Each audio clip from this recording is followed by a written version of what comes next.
Greetings, fellow book enthusiasts, and welcome. Today I'd like to share with you one of my favorite books, Mount Vernon Love Story, a novel of George and Martha Washington by Mary Higgins Clark. In Mount Vernon Love Story, famed suspense writer Mary Higgins Clark, long out of print first novel, the best-selling author reveals the flesh and blood man who became the father of our country, in a story that is charming, insightful, and immensely entertaining. Always a lover of history, Mary Higgins Clark wrote this extensively researched biographical novel and titled it Aspire to the Heavens, after the motto of George Washington's mother. Published in 1969, the book was more recently discovered by a Washington family descendant and reissued as Mount Vernon Love Story, dispelling the widespread belief that although George Washington married Martha Dandridge Custis, he reserved his true love for Sally Carey Fairfax, his best friend's wife. Mary Higgins Clark describes the Washington marriage as one full of tenderness and passion, as a bond between two people who shared their lives, even the bitter hardships of a winter in Valley Forge, in every way. In this author's skilled hands, the history, the love, and the man come fully and dramatically alive. What I love most about this story is how she writes about George, Martha, their family, their friends, and the house, Mount Vernon. Mount Vernon was probably George's favorite place in the entire world. Everybody's got to have a favorite place, some place that's an escape for them, whether they can actually physically go there or whether you are just imagining that place in your mind. This book is more so the love story between George and Mount Vernon than it is a love story between George and Martha Washington. Well, then it's truly a love story of them as well, but the house is definitely at the forefront. The story goes back and forth. Begins on George Washington's final day as President of the United States, and it goes back and forth between his memories and his trip home to Mount Vernon for his final time. The last time he would ever have to leave his home, Mount Vernon, that he loved so very much. What initially drew me to this story was, one, George Washington, and two, it's historical fiction. Two things that are at the top of my list of things that I love so much. Most of the books that I read, as my kids say, you have too many history books, Mom. But historical fiction is absolutely my favorite genre to read. It's so interesting, and this is been one of my favorites. As you can kind of tell, it's a little worn and torn. Not only because it's old, I did pick up this book when it was republished in 2002, so it's that many years old already, and I don't know how many times I have actually read through this story. It's an easy read. It's not one that's going to take forever to read. If you have the time, this book you could probably get through in a couple of days, maybe a week, depending on the time that you are allotted in your life to read, what kind of spare time you are able to set aside. This book just takes you right in. It sucks you right in. It brings you into George Washington's story and his life, and in a fun and whimsical way. Honestly, the synopsis on the back is exactly how I would describe this story. Absolutely one of my favorites. Highly recommend checking it out if you are able to get your hands on it, either through a library, maybe old used bookstore, someplace online might even still sell it. But if you are able to get your hands on this story, I guarantee it will not let you down. You don't have to be a history enthusiast. You don't have to be interested in George Washington. Heck, the only thing you need to know about George Washington before picking this up was, hey, he was the President of the United States.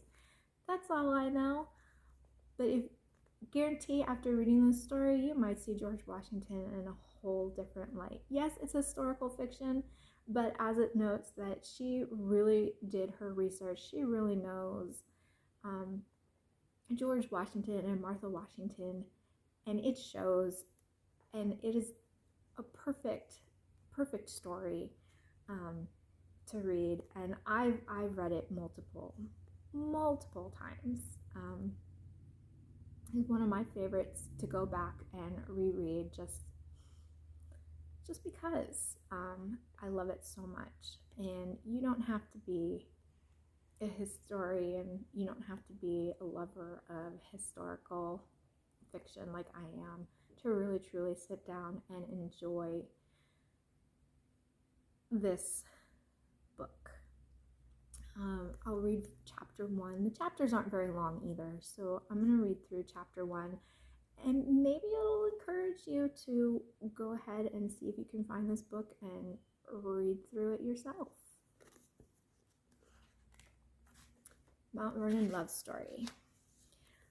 March 4th, 1797, 11:45 a.m., Philadelphia, Pennsylvania. It was a wind-swept, raw March morning, and the city looked bleak and dreary as it shivered under the overcast sky. But the man who stood at the window of his study in the large house on Market Street didn't hear the rattling of the wind against the panes, or even feel the persistent draft that penetrated between the window frame and sill. He was staring unseeingly into the street. In his mind, he was hundreds of miles away and just arriving at Mount Vernon. Eagerly, he pictured the last few minutes of that journey. The carriage would gather speed as the horses galloped up the winding road. Then they'd round the bend, and it would be there, the great house, gleaming and white in the afternoon sun. For years, he'd looked forward to that homecoming.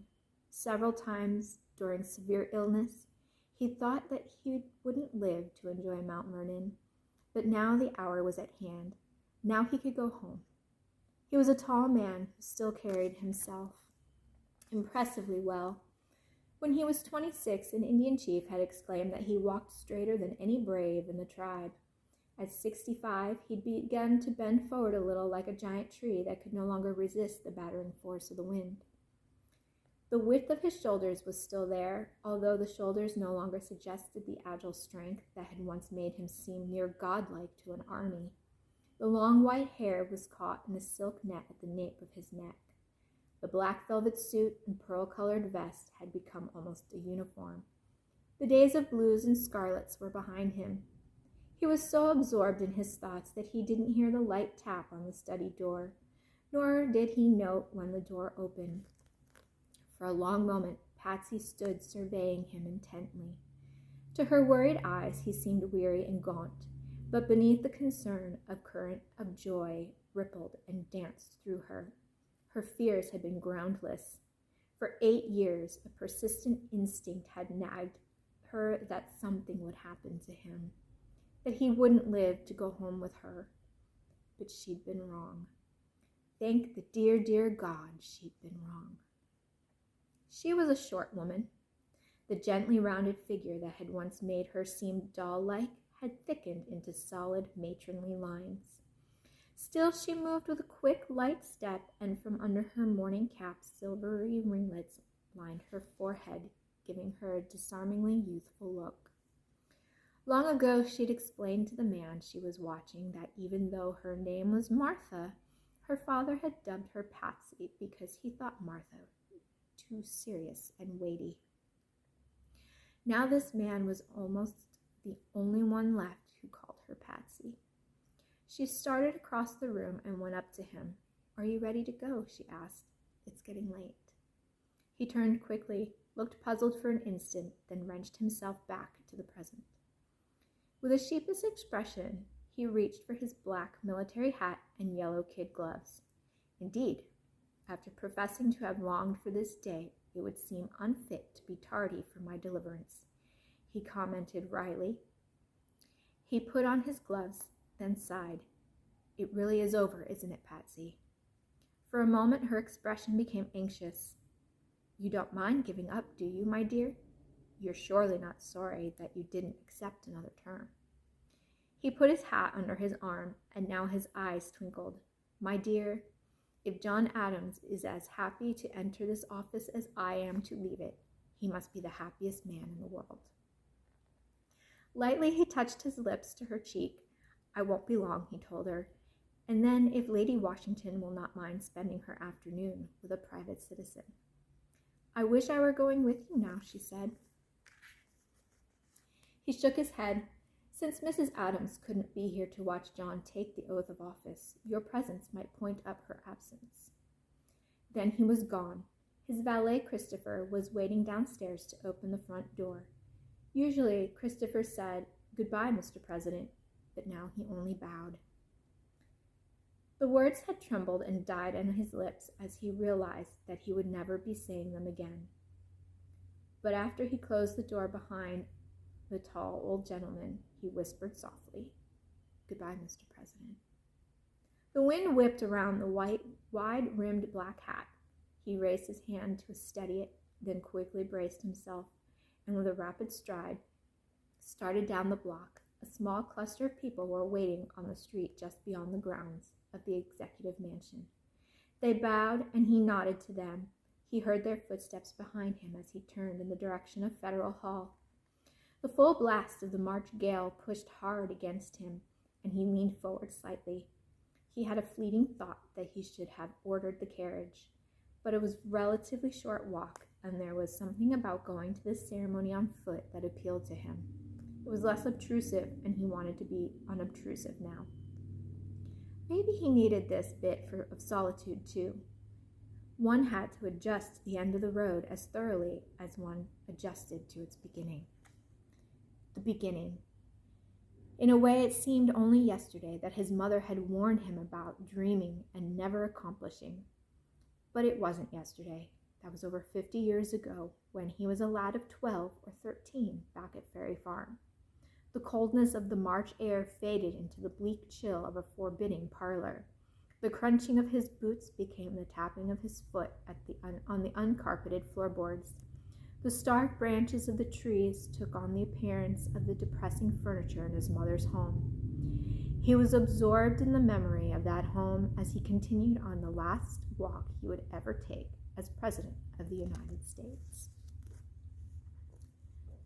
I hope you take an opportunity, try to check this story out, see if you can find it, maybe a library, a used bookstore, sometimes online, used bookstores. You never know. But again, this has absolutely been one of my favorite stories of all time, one that I constantly go back to and reread, and I hope if you do check it out that you enjoy it as much as I have. If you've enjoyed this video, please like and subscribe, and happy reading!